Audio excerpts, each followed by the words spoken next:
everyone. So as you know, with our farm, I do a fair amount of gardening, and I have grown potatoes in the past, and we have the apple orchard. It is time for a root cellar, and we have this storage room off of our basement, and it is a unused entrance that is unnecessary. We've got this retaining wall that was not original to the house being built, and I have just been storing my apple crates in it. Because you can see here, we've got the apple orchard. What we're going to do is, it's just a dirt floor, and there's a crock there for a sump pump. Because the way they did this, it actually fills full of water, and this is the first cause of any basement flood to our house, and it's happened twice. We are going to lay cement, concrete. We bought the ready mix concrete bags, and he bought a pallet full. So we figured out it's going to be 52 bags that he's going to mix by hand in this space. We're going to fill it all in. It was cheaper for him to use leftover cattle fencing than to buy the metal wire, because this was heavier duty than the metal wire meshing that they have for doing concrete. So we're laying this down. This is going to be all nice and cemented. We'll splice together all the videos so you can see how it develops. We have wood shelving started, and hopefully in the fall I'll have it all stocked with the potatoes that I'm growing. The old doorway will be closed up with new blocks, and he's going to cut and chip away the blocks so that they tie in as they're supposed to. And then with the backhoe and the piles of dirt that we have, we're going to fill this all in, and you'll never even know it's there, and we'll have total access to it from the basement. Ready? Yeah. It's mixed? Okay, in doing cement work, this is called flat work. Hi, we are not professionals at doing this. We are homeowner do-it-yourselfers. My husband has done this in his past with his father when they did their breezeway floor, probably their garage floor, and a patio section, and numerous other areas. That's just their home. What's the next of them? Trey is 6 years old. He turned 6 a couple of months ago, and Trey is getting his first experience. And Bethy is helping out and watching the whole situation. So we're filling in areas of this flooring for the root cellar. Hey everyone, so I just wanted to show you how the concrete is turning out. This is almost 24 hours since we finished it. Actually, it's about 24 hours since we started it. We got quite a rainstorm last night, so he had to, because this is on a slope, it fills up with water because we are under the deck. So we had to come out here at 2 in the morning and bail this out because the drain that they made for a sump pump has been clogged and broken. We took some scrap metal that we had from a run-in, an animal run-in, so it's just some old steel siding, and make a roof over it all the way out to about here, just so that the rainwater from up above wasn't dripping down into it, because the ground is sloped and everything, and this is the reason that we've had some basement floods. So to keep the concrete from drying too fast, you spray it with water. So I just did a light spray with a hose over it, about a 5-gallon bucket full of water, and you could pour it out on it if you don't have access to the hose. It'll allow the concrete to cure slowly instead of quickly. We've been having 80 and 90 degree days for the last couple of weeks. So this is the start of that. We had to all come and write our names in it. I just wrote Mom. We left for the crock for the sump pump in case we do need to pump it out. We're going to fill in the hole with dirt. So all that is going to be gone. You'll never even know it was there. The opening, we're going to pick up the blocks today. So we'll be chiseling out the blocks so that they still tie in, as I said before. But here's our concrete job. It's too small of a job to run the cement truck for it. So we did it, we bought a pallet. A pallet is 56 bags of pre-mixed bag cement mix or concrete mix. And we mixed them 2 bags per about 1.5 gallons of water.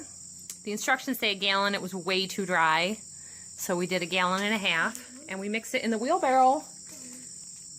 And as he poured, I always had a second wheelbarrow going, and because we have the ramp, it made it easy with the wheelbarrow. So a cement truck would have been fast, a delivery would have been fast, but I got a lot of good exercise for it, and my body will hold up longer in the long run. So I'll show you the next step as we start to tie in cement blocks.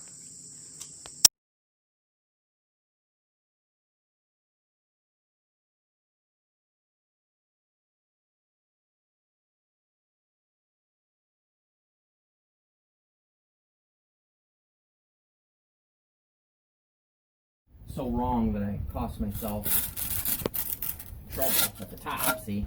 Mm-hmm. We'll need some type of a real thick tar. I don't think we own anything like that now. You know, tar this all in. You know? Yeah.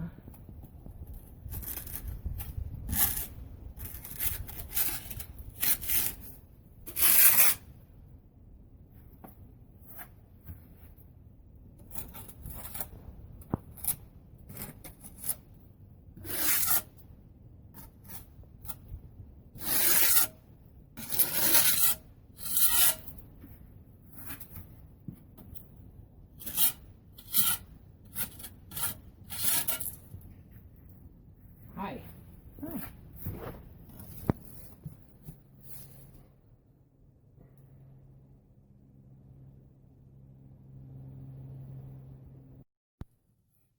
Uh-huh. Yeah, it's doing real good.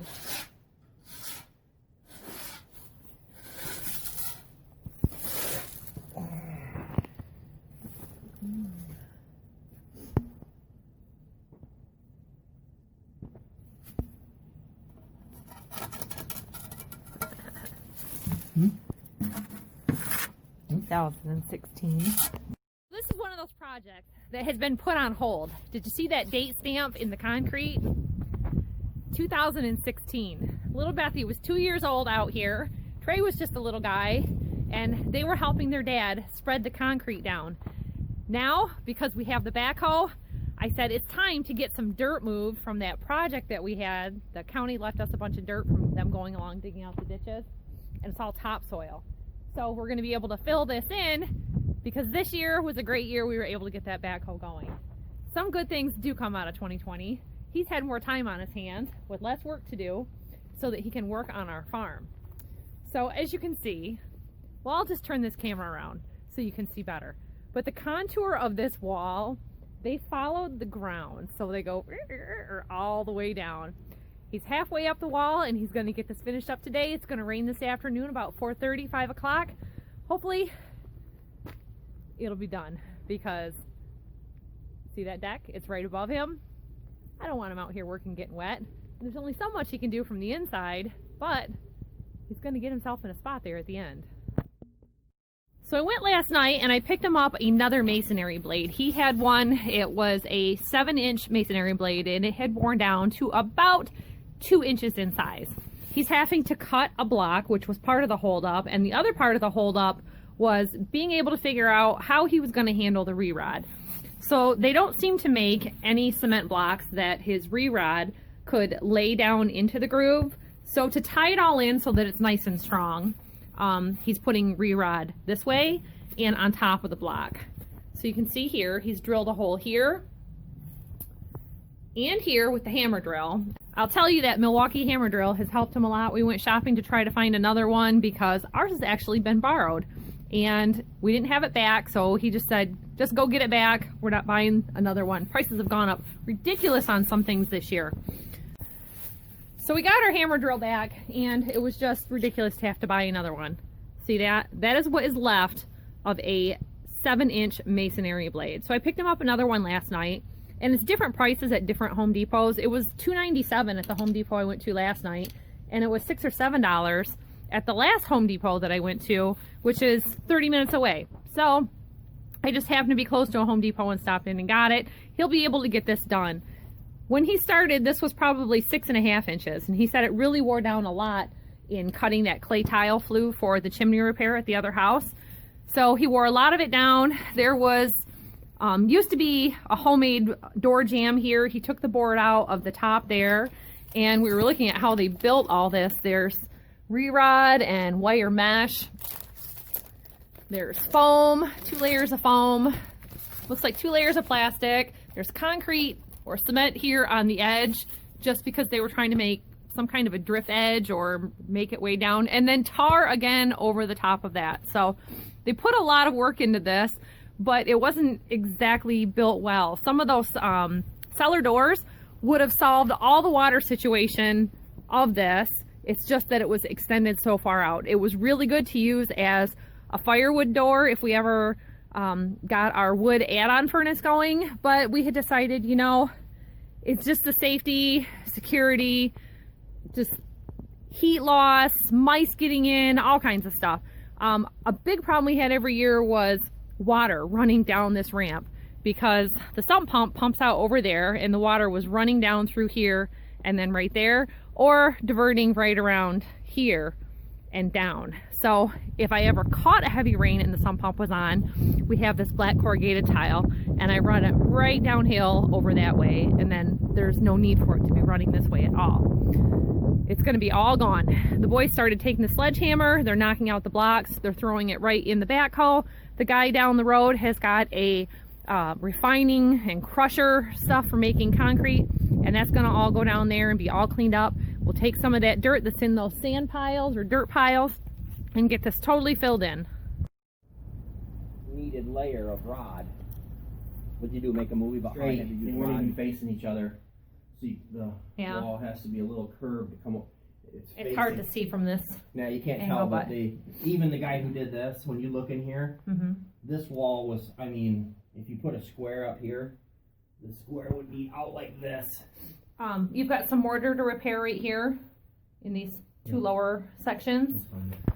He was telling me when he was showing me his other blade, they use T-posts right here, and that's why this block is going over here this way. We were trying to just kind of open it up and knock it out, but we were going to have to take out every section of block all the way to the top, and it's holding up this concrete roof capping also.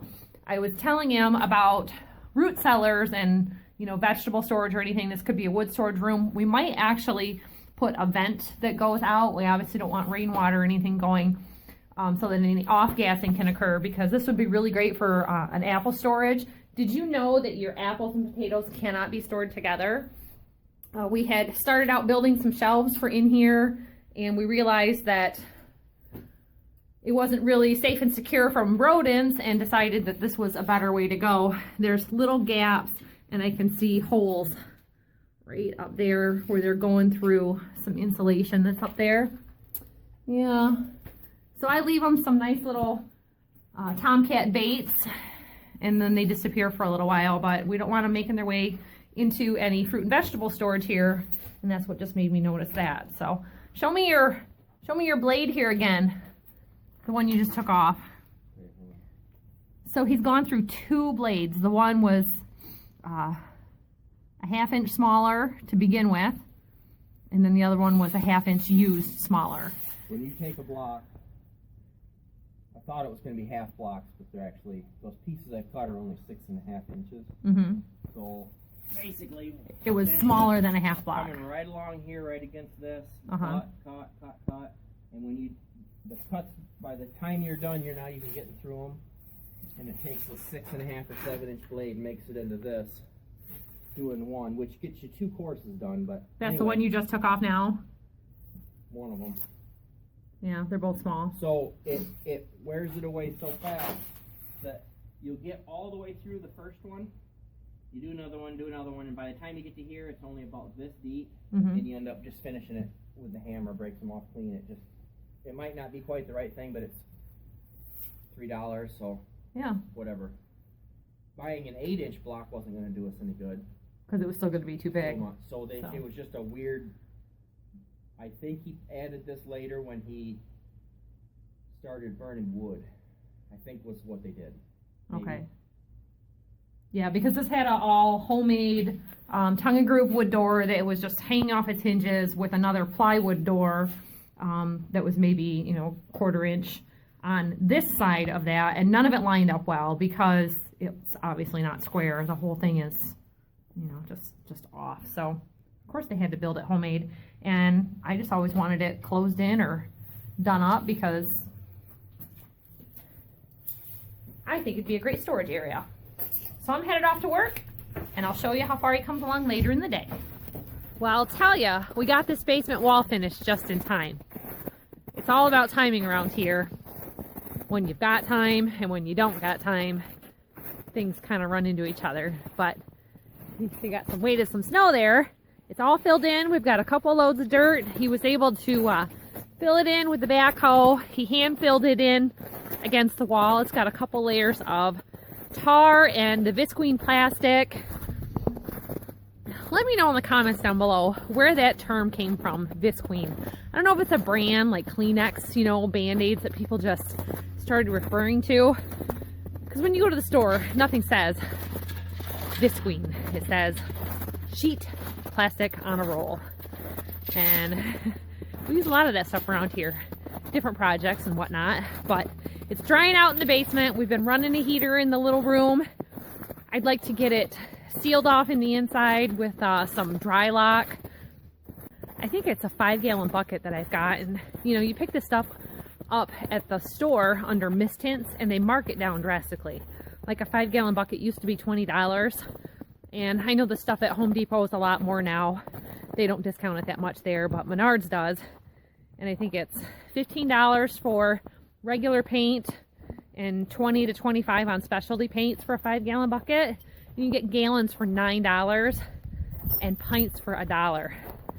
I'm not fussy about colors. Usually it's about color change and when things are going to take multiple coats of paint. That's it for that, everybody. Thanks for watching, and we'll see you next time. We got to run off to the scrap metal yard. Bye-bye.